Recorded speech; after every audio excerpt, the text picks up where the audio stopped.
Fear is my friend. I love fear. Fear allows me to reach my highest potential. I've been flying me a set. Take me to the moon, we ain't never going back.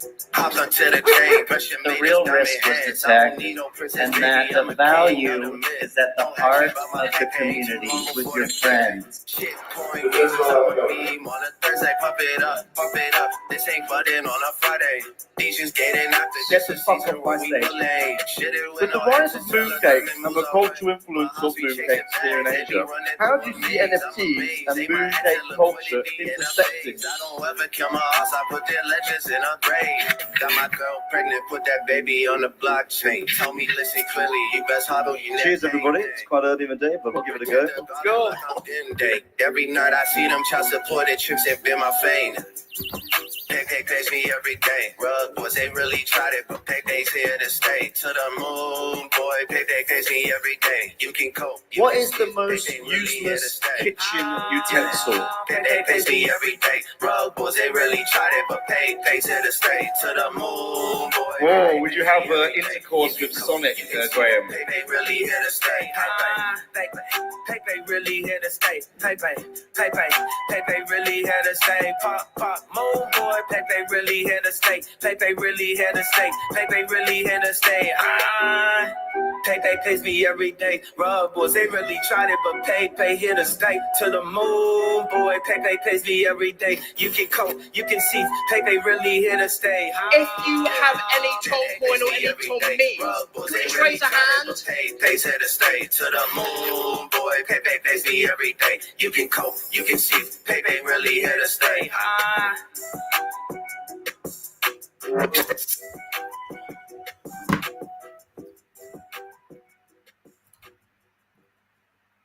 Woohoo! Rock and roll, ladies and gentlemen. Let's get some music popping. It is the Daily Meme Show, baby.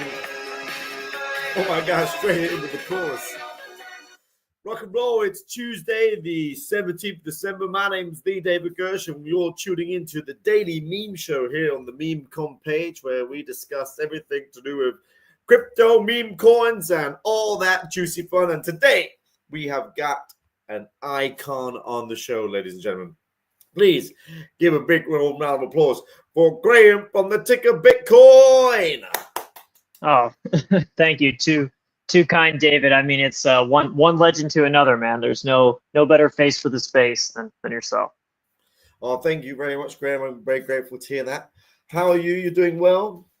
Yeah, no, I'm doing excellent. I'm a little bummed out. I've got a quick, very, very country bumpkin story for you here.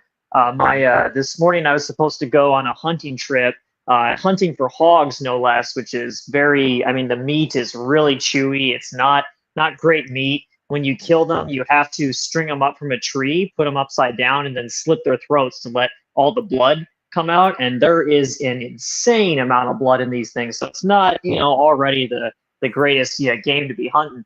But I wasn't able to go because my buddy, who's a fellow Scroto and a big Ticker Bitcoin crypto guy, his ranch that we were hunting on the night before when I was arriving, he was out with his dogs, which, like any country guy, he's got a ton of giant dogs. And there was a possum that he's kind of made friends with, and I think his girlfriend is fond of. And the dogs went to go kill the possum. And my buddy, he's a big guy, but he's got some back issues, and he went to go hold the dog's back, and it just took all of his strength and just totally threw out his back, saving this possum. And the possum just kept playing dead. It wouldn't even run away, so it made it even worse. So I wasn't able to go hunting with him, so that was too bad. And that's just a little country comedy for you there. I like it. It's the first time there's been a possum story on a Daily Meme Show. Yeah, I think there needs to be more of a country influence in crypto. I think they jive, Yeah, is crypto big in where are you based? Have you doxed that or?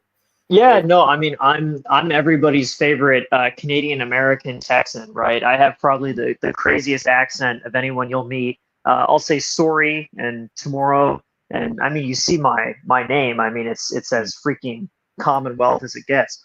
But no, I'm down here in Texas, and yeah, I would say that that country folks definitely do love crypto, but I think that the best scene in crypto is where you kind of mix the urban and country and suburban all into one, right? You have the New York City scene, you have the people that grew up in suburbia and spent their whole life online scene, and then you have the country type folks. So, but anyway, it's a good day here, and hope the same for you.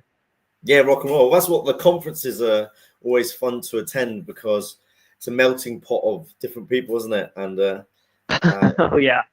well, we met in Singapore this year on stage in Token 2049. Yes. Since then, you said you went to Miami and your Harry Potter Obama Sonic 10 Inu. Have I said that right? Oh, dude, you nailed it. See, that's the thing, David. That's how I know that you're a true long time soldier, as we say. That you don't even hesitate. You'd be surprised. I get on calls with people that are pitching business to us, and they just cannot. I can hear them reading it off of their screen, fumbling along. So it's always a good sign when someone can rip it off. So, but yes, we were just in Miami during Art Basel. We throw a party there every year. I have to say it's my favorite of the events that we do, because nothing beats Miami in December, and nothing beats a crypto conference that isn't actually a conference, right? There's no one there to sell you things, no one there to bore you. But I love Singapore because I got to meet you there, and I got to be on a fabulous MemeCon panel that we thoroughly enjoyed. Oh, groovy! Yeah. I went to Miami a year ago, missed last year, but this year, sorry, but I'm going to. I'll be back next year, so I'm looking forward to the party. Bitcoin. Let's get into it. So, Ticker Bitcoin is just an epic one of the, I think, the best. Kind of coins in the space, and it's been able to create a kind of cult-like following, especially with the Sprotos. So how do you think it has achieved this, and what advice would you give out to other devs and people watching this to try to build a community, a cult-like following? Yeah, I excuse me, I really appreciate that question. I think it's a good one, because I think that most people, their strategy for building a cult is to say that they're a cult and start advertising it as such. And I think that's a little flawed. And I'm pretty proud that we've never made, those kinds of statements, because it's always best when people talk about you as something rather than you declaring yourself it. And if you want people to view you as a cult, there's a bit of a formula to it. And I won't claim that I'm the only person to have developed this. It's part of my own thinking, but also the other Ticker Bitcoin guys, other successful meme coins that I've seen, my friends in the Remilia ecosystem who founded that. I think they've shared. Jimbo, who's a good friend of mine, he's shared some of the best insight on this stuff. I think that when you look at a cult or any kind of dedicated fan base, there's a formula for crafting it. You have to come up with a philosophy, a meme, an idea, a concept, just something. There has to be a central figure, and then you go and make that beautiful. People don't want to understand things; they want to just like them, and you can't get in the way of what people want. And so, with Harry Potter Obama Sonic 10 Inu, you look at our logo, you look at the Sprotos. It's just beautiful, right? You just like it. I mean, I guess not everybody is probably going to think that, but most people do, especially because of the red, blue, yellow color scheme, which really draws people in. There's a lot of that based in fast food brands and how they've been able to kind of have that kind of happy pop commercialized success. So you make that thing beautiful. But then here's the third critical step. You have to make it so other people can create things with that beauty. That's what forms the cult. So look to Remilia, right, and all the derivatives that have been made. Look to Ticker Bitcoin and all of the art. I mean, the fantastic art, whether it's visual art, video, or illustrated, or storytelling. Any kind of music. People make incredible art using our brand, and that's what keeps people passionate. So I think you need that formula, and of course you need a good chart, because number going up is what everybody cares about, right? So I think that with a combination of that community, you're going to see the price action that then begets the chart that people like. So that's the formula I would say for any kind of cult building desiring folks. I love that. So A, make it beautiful, and then B, kind of CCO the concept, let the masses to play with.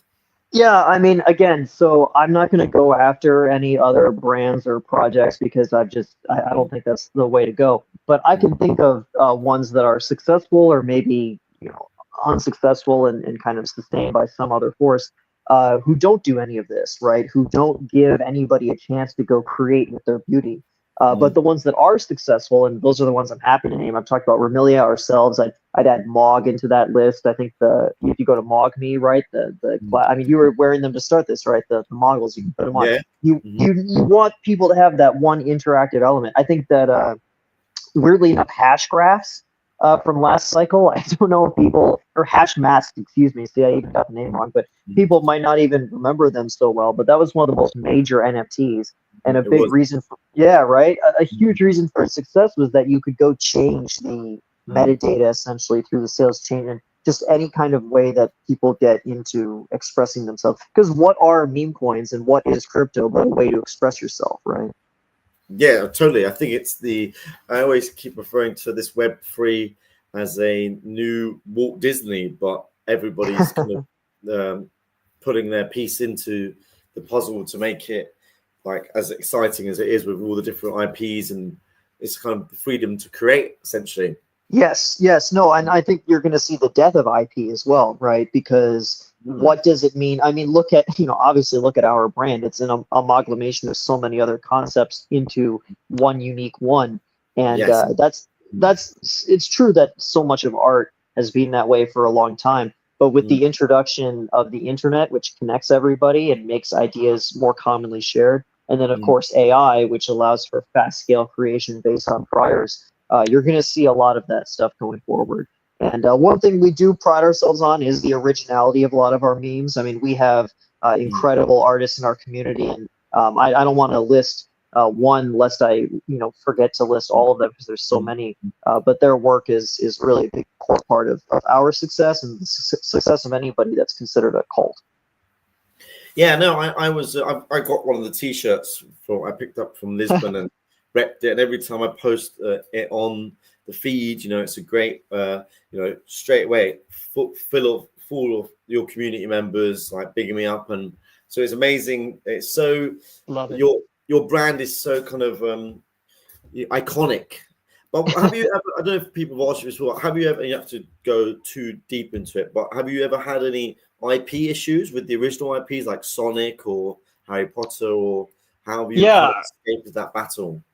Well, yeah, I'm actually happy to answer that question because the answer is something I think people would be really excited to hear, which is that no, I mean, we don't have issues. It's and I can understand why people might assume that, right? But I mean, it's ironic, right? Like on Bybit spot and futures, our ticker rather than Bitcoin is HPOX10I, right? Which is a reference to all of the stuff that you would think would be a problem, but it's not. I can think of one time where one of the parties once asked us simply a question on something. They didn't even send a DMCA, which is the usual takedown standard. But other than that, no. And really, it's because of parity law in the United States. We fit really well under that.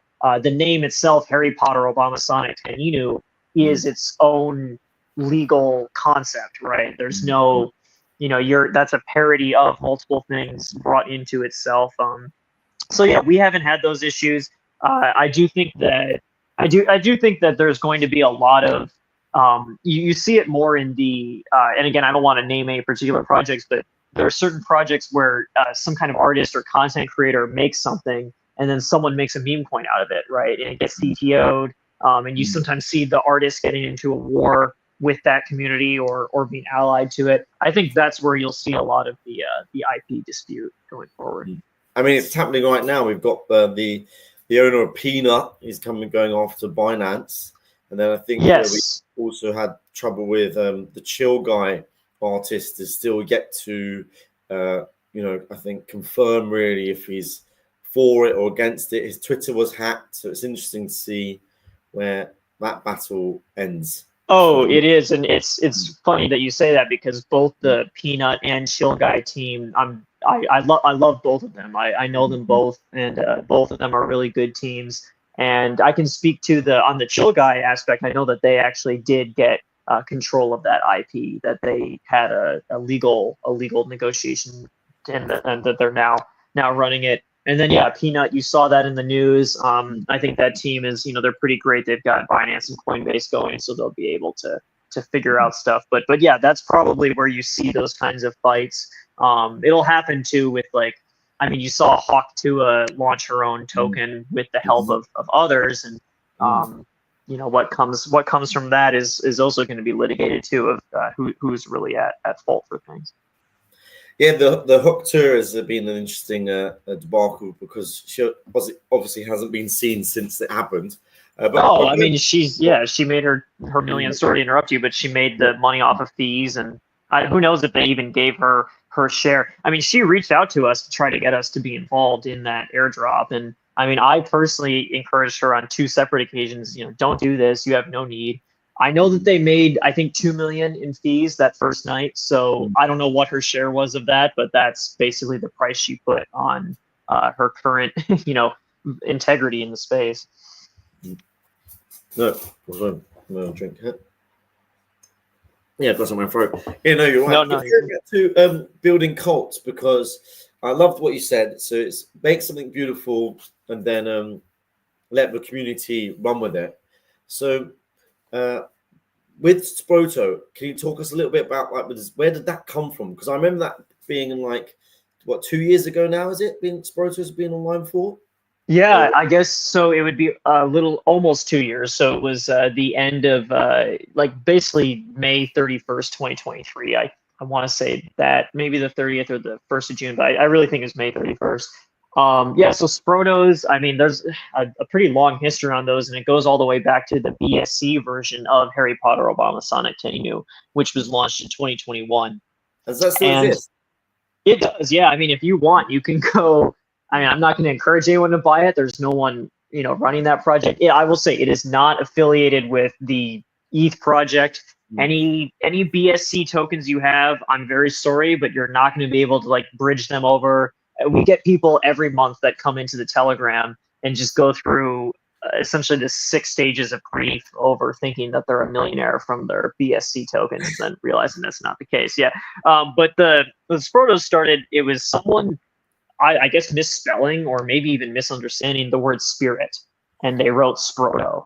And how that comes about is hard to say. But that was the originality of it. And the images were first created back then too. The NFT collection then came with the ETH project, and it was made to reward the holders that had held through a 90% downturn, because it just seemed like there was really no reason to do that, right? So if you held through that, you could claim up to 10 free Sprotos, which I guess if you like, you know, to say that if you had gone and dumped all of those at all-time high, I think that's like 120, 150 grand of Sprotos right now. So it was definitely a pretty good airdrop, yeah. The Sproto floor price is 1.4 ETH, which is a huge floor price to have for an NFT collection, I think, these days, especially. Honestly, yeah, and we should be higher, I think. I think that, I mean, I don't want to, you know, FOMO anybody in or anything, but I know that the all-time high is like 3 to 4, and I just think it'll go up there. But sorry, I didn't mean to cut you off there. You were saying something about. Are they AI generated?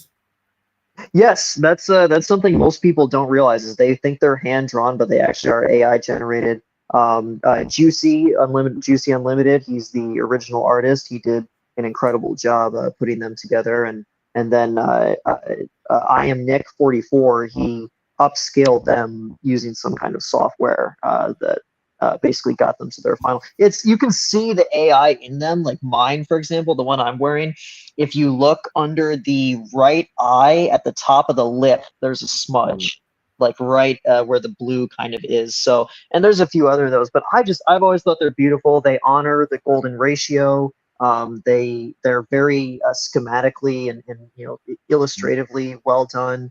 And they actually, it's funny, a lot of the prompt for them comes from some really cool art, like underground comics. There was an underground comic scene in the United States in the 60s, 70s, and a bit into the 80s. And that's a huge, huge influence for their art. And I think that it all just melds together into a really beautiful collection. You know, it's amazing. It's so good. And then going over to, because I've been following Bitcoin, I've got a bag, and then the chart is probably one of the most insane charts I've followed in the whole space. I watch it go from about 200, not recently, but since I've been watching it since September, it go from 200 to 300, and move in the region of up to 300, then back down to 250. How does that work? It's such a it's stable, but it's also just up and down, up and down, up and down. Yeah, no, it's funny. I mean, I think Smolting Inverse Bra, he tweeted about it yesterday. He always likes to comment on it. Yeah, I guess I would explain it in that it's probably the most representative chart of people's true feelings about meme coins that you'll find.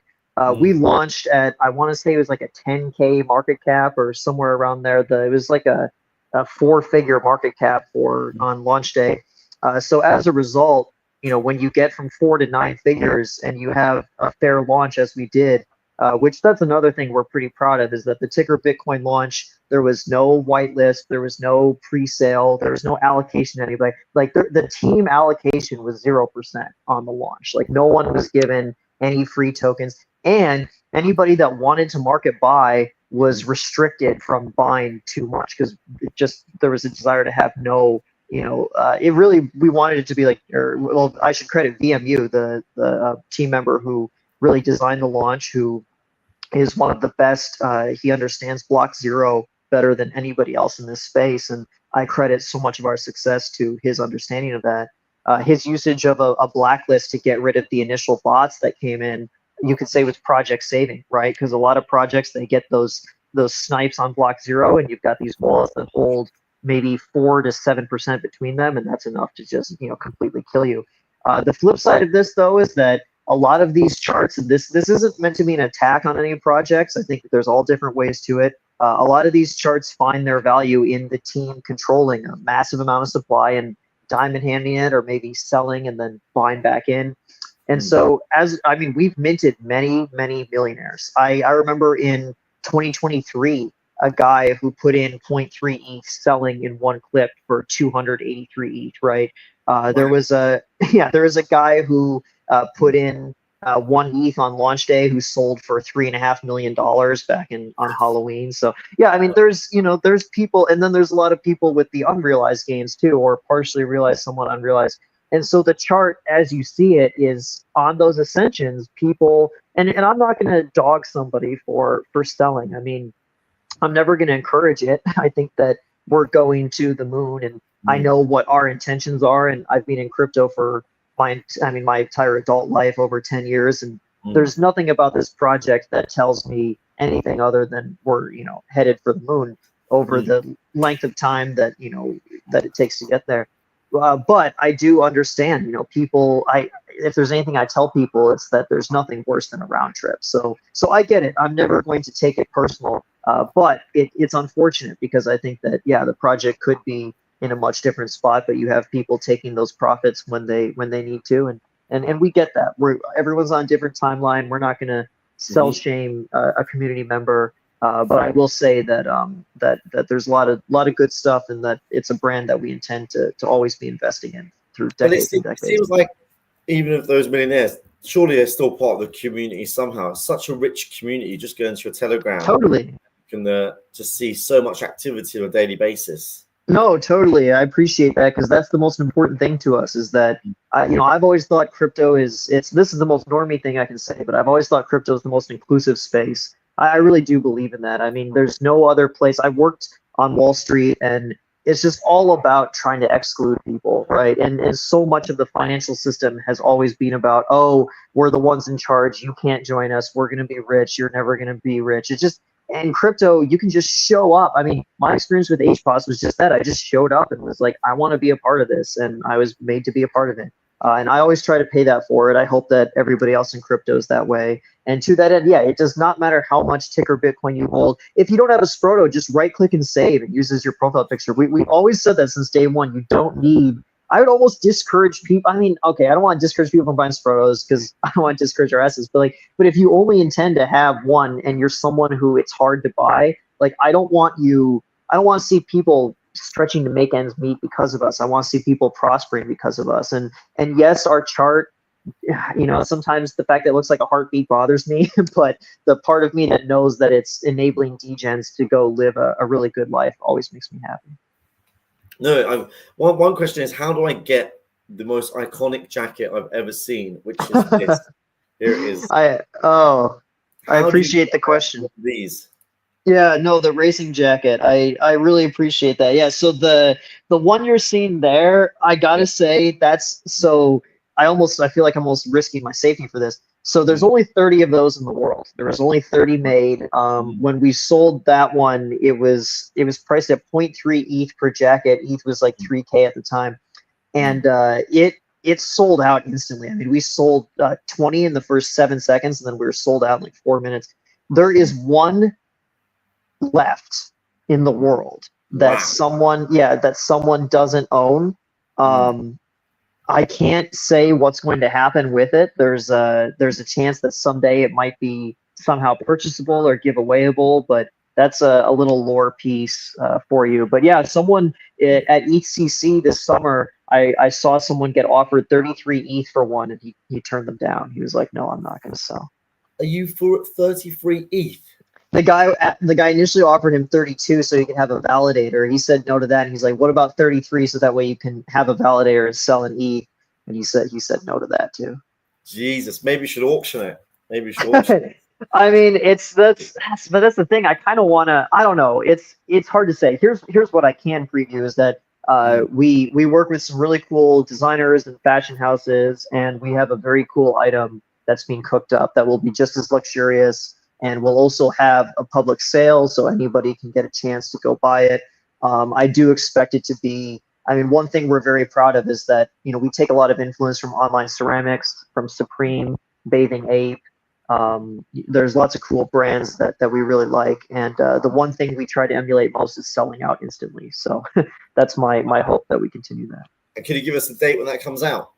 No, I can't, because honestly, we want to keep it from getting botted, and I'm just worried just because of the way the jacket went. It was such a, I mean, I don't know if anyone's sold theirs on the secondary market, but the fact that it's like I guess it sold for 0.3, someone's out here turning down 33, so that's like 100x there. So you want to keep it from we want our people to be the ones that get these items, not speculators, so to speak.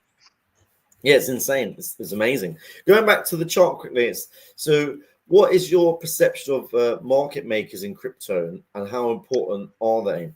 Yeah, that's a really good question. I mean, I did, I have experience in that space. I was at the largest actually at the time, and probably still now. It's either one or two. When I left to go do Ticker Bitcoin full time, I think that market makers have this. I think that people kind of overrate on the meme coin end, on the project end. I think they overrate their impact. Certainly, they are tremendously impactful in terms of you need someone to hook up to the API of the tier 1 exchanges to be able to have your token listed there. So it's not that they aren't integral, but I find time and time again that most projects believe that a market maker will do two things for them: that they will get them listed on exchanges that they wouldn't be listed on without the market maker, and that they're going to, moon their market cap, that they're going to just send them to the heavens. And I'll address both of those. So the first, yes, it is true that for certain, CEXs, you're going to need a market maker. I mean, you literally cannot do it without them. Others, they'll handle it on their own, but most are going to say you need an MM for this. But that's just, you need the exchange to want to list you. There's no market maker where just because you have them as your market maker, the CEX goes from saying, "Oh, I don't want to list them," to "Oh, I will." And a market maker can get you introduced to them, no doubt. But there's also plenty of people in this space that just know the exchange. I mean, go talk to another meme coin project that's listed. Guess what? They know the exchanges because they've already dealt with them. They can hook you up. So I see a lot of projects, they really fall for the marketing that some of these market makers do, which is savvy on the market maker end. But they believe, oh, if I go with them, they're going to be able to introduce me all these T1s and get listed. And they also believe that the market maker is going to pump their chart. And on the second one, if a market maker is running delta neutral strategies, they're not pumping anything. If they are what's called naked long the delta risk, which a lot of these market makers actually are, then yes, there can be directional impact to their trading. But this is not their goal, and it never has been. And any market maker where it isn't really a market maker so much as a market manipulator. And I can't lie. I understand why projects want to engage with that. Whatever the legality may be, but it's not the same proposition of risk that you're getting with a true market maker.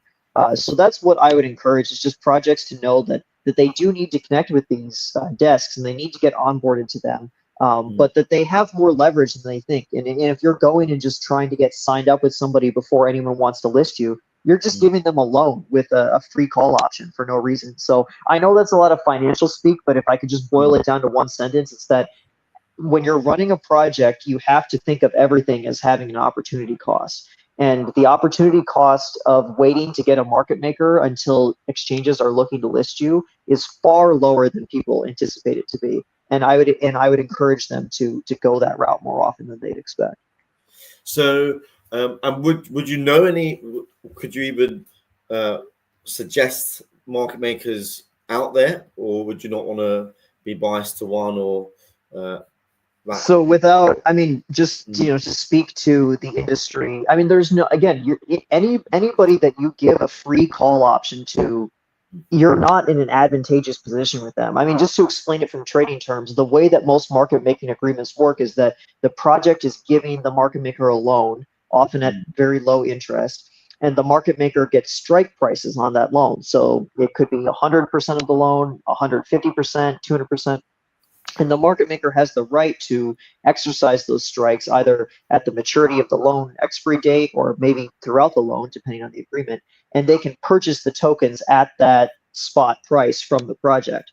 So the upside there is tremendous, right? Say that, I get a loan from you and it's 10 tokens and my strike prices are $1, and $2 and $3 on 33% tranches of it. If that token moons to $100, I can make a big payday. And I will name, because it's public knowledge, Jump, they had strikes at, I think it was like 2 cents, 5 cents, and 20 cents for Luna that they exercised all at the top when Luna was like $200+ spot last cycle. And then they were able to dump, and they got billions out of that. So I think that's, if you understand that, and then you understand the fact that signing a market maker itself doesn't automatically make you get listed, you should understand, what the situation is in terms of the upside you give them. But yes, there's a few. For the largest projects, B2C2, Wintermute, DWF, Cumberland, Key Rock, GSR. There's plenty that honestly I could think of that I'm just not naming, that are perfectly fine, capable desks. But every single desk is going to have that upside in your agreement with them, and any upside for someone else is downside for you. So that's what I would kind of encourage projects to understand, is there is no where you're going to just have an advantageous agreement with them. But yes, the ones that I listed, and some others too, Selene, Oros, folks like them, you can trust. Flow Desk, you can trust that they're not about to just take your loan and turn around and dump it. But again, that doesn't mean that you have upside in that situation. No, it's amazing. And thank you so much for laying it out like that, because that's so fascinating to learn about and hear. I just recently launched a project, Meme Economic Forum, and it's very cool. It's been fun, but going into it with like very little knowledge, it's like all these new concepts, and you have to learn fast, essentially. Yeah, no, it's a lot. It's a lot, and happy to help in any way I can. But I would say that really it's one of those things where we can control the process, but not the results, right? And you can control everything. I've seen people do every process step right, and the results are bad. And I've seen people mess up so much of the process and have good results. So it's a little bit of a chance game in this world we live in. Yeah, no, amazing, Graham. Well, Graham, don't go anywhere, because we're gonna come right back with the news. Okay, of the last 24 hours. I'm just going to have a little advert break for everybody watching, and I will play them this video. So I'll be right back, Graham. Sounds good. Here we go. Let's watch this together. This token is the end game. It's the shitcoin of shitcoin. Imagine telling your coworker you're quitting because Harry Potter, Obama, Sonic 10, and you coin. Boom! Imagine the media reporting on Harry Potter, Obama, Sonic, 10 and you. Ticker is Bitcoin, breaking 1 billion market cap. Now, unless you hate money, go ahead and visit hposni.com. That's an iconic. That is an iconic video, Graham. Can you tell us who had that idea? Yeah, so it's a really good question. I think that video might go back to the BSC days, and I'll tell you what, I feel bad. I'll talk to the team and get some in the notes, but I can give you some more on it. I can say that the guy in the video, we've tried to reach out to him many times and find him for another thing, and he's just so hard to find. We can't do it. But there have been 2 other videos made. There was one that a holder paid a guy like in Taiwan to make, and he couldn't find any people who were willing to do it. So he got the doorman for his building to be the main character, and you can watch it. It's pretty good. It's all in Chinese. And then there's another one that we made with Bitcoin Obama as the centerpiece, of course, because we need those. So yes, no, I mean, it's an incredible video. It spawned an incredible line. And a personal anecdote I can give you is that when I did leave my job to go full time for the Ticker, I did say indeed to my coworkers, I said, I'm quitting because Harry Potter, Obama, Sonic, Tenny, New Moon. I didn't say Harry Potter, Obama, Sonic, Tenny, New Coin, Moon, because it would have sounded a little garish to them, I think. But that was a very fun moment to get to live out in real life. And as a full-time dev in a meme coin project, what is the kind of tasks that are keeping you most busy? Well, all of us have our own talents on the team. It's all a comparative advantage thing. And my background was in the OTC space and particularly negotiating deals. So a lot of what I do is talking to external parties that either want to do business with us, that want to collaborate with us in some way, talking to centralized exchanges, market makers. We've never done the VCs weren't involved. Like I said, there's no pre-sale or anything, but of course that world is often looking to invest in some way and connecting whales and the like. But yeah, most of my day is just kind of really just trying to keep my finger on the pulse of what our people want, right? You mentioned our Telegram earlier. I try to spend as much time in it as I can. We have over 15,000 people, I think maybe 16,000 at this time, and it just never stops. It's 24/7 discussion, and I just want to always make sure that I'm attentive to how people are feeling, and because as we said earlier, you can't get in the way of what people want. And I can tell you, there's been so many times where I personally have wanted to do that, but I've realized that for our community, we need to go a different path. So that's my day. But there's other people with many different days. Some more technical. You look to someone like Morelight. He's going to be doing a lot of media in his day. You look to someone like Yo-Yo, who really heads up our design on a lot of stuff. And VMU too. I got to give him his design credit as well. People don't realize how much he drives our Twitter and our aesthetic as well as our core soul. Yeah, it's amazing. I mean, it's so fun. I've seen Matt Morelight as well. I'm watching him now. I'm looking at this a burgers kind of collaboration, talking about partnerships. Yes. Burgers him. Yes, exactly. Yeah, no, that looks about. Yeah, no, we really we really like to. I'll put it this way: Stone Toss, like anybody that's within the egregore, we love to work with, and that's that's another thing, right? Where you have to understand that things are bigger than yourself. So there's some people that I'm really into, some people that I'm really not, but I can tell in both cases if they are egregore or not. And if they are, it's someone that's good for our community. So that's an example of us being able to collab with people that our community like and not get in the way of what they want, but simply deliver it to them. No, I mean, we're here at MemeCon. We are totally about collaboration. We're built on the whole space, and it wouldn't be possible without collaboration. So we 100%. Would love to continue the collaboration with you guys, and always have fun. Essentially, it's such a fun brand you've got. Thank you. Let's go over to the news. So it's been a crazy week already, and it's only Tuesday. Especially, where do we begin? Like we start with Pengu dropping today, which is the Pudgy Penguins, and Yeah, did you manage to claim your penguins, your pengu?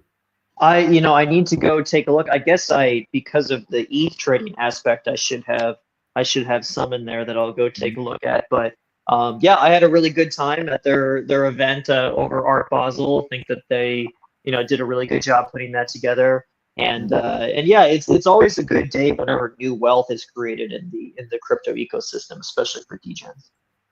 Yeah, well, I totally agree. And let's take a look at the chart quickly. But do you think so? It's sitting at 2 billion now. Do you think, and considering how Pepe is at 10, and this is probably one of the biggest NFT collections in the game right now, obviously excluding Sprotos, but do you think this is going, not financial advice, of course, but it's a good buy? Is it going to go higher, or what's your thoughts on this coin? Are we going to see it repeat like Ape Coin and go down, or where do you think You we know, sit? all right. I mean, here's the way that I can answer that is that I don't think that spot purchases of Pangu today are going to enable you to make it, right? If you're a degen and you're not rich and your goal is to get rich, I would not encourage that. And that's not me trying to hate on the token, because I think it's true of freaking BTC or ETH today, right? Anytime that you have a token that's valuation is 10 figures and it was just airdropped today, that's not a very great setup for the future. Now, Pudgy Penguins, honestly, 2 billion, I get it. I get that. I think in a bull market, I mean, you could argue they are the most successful. I mean, personally, I would say Remilia is the most successful NFT collection, but I think there's a strong reason for their commercial success. I'm on the cap table for some stuff that is within the Pudgy ecosystem and what they're doing. And part of the reason I invested was I was like, yeah, I mean, these guys know how to make money, and it's going to be a good product. So I don't want to FUD and attack their overall trajectory. But I know why people are here. People are not here for even a 5x. People are really here for asymmetric upside. It's passive income too, yes, but they are here for their lives to totally change. And yeah, I wouldn't direct them into those tokens for that. But I also wouldn't say that this is not the all-time high for Pengu. Like in 2030 whatever.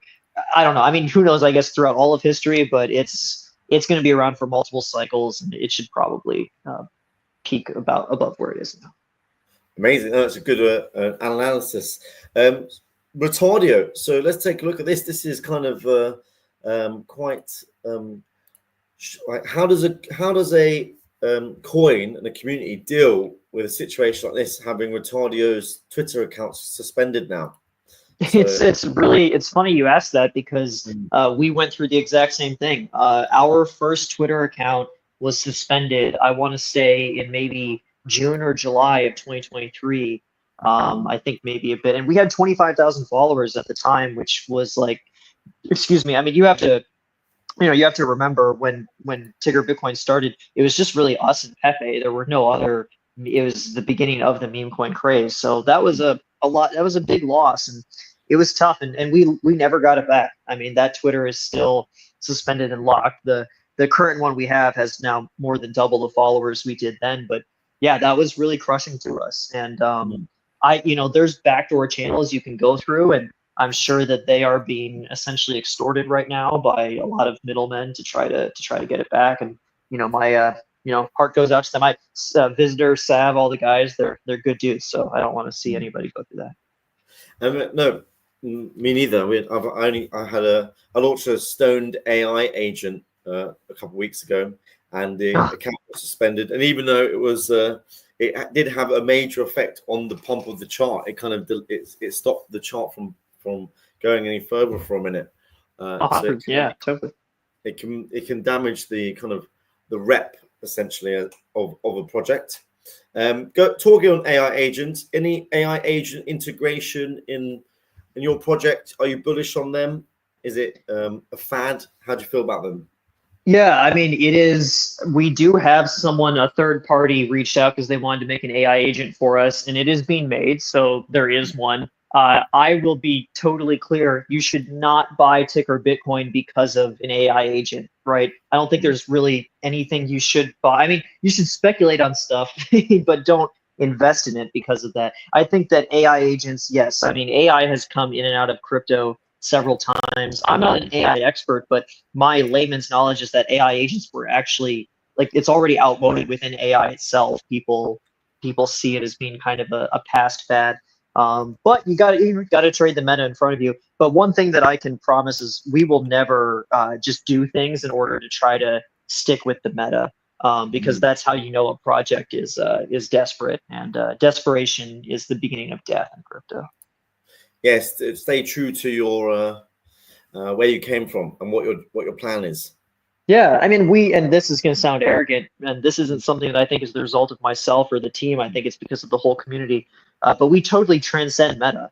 There's a reason why, you talk about the chart, right? Like, so many meme coins die. We're at, a quarter billion for a reason after nearly 2 years. It's because there's an inherent value to what we do, and we won't try to change who we are because we know what that value is.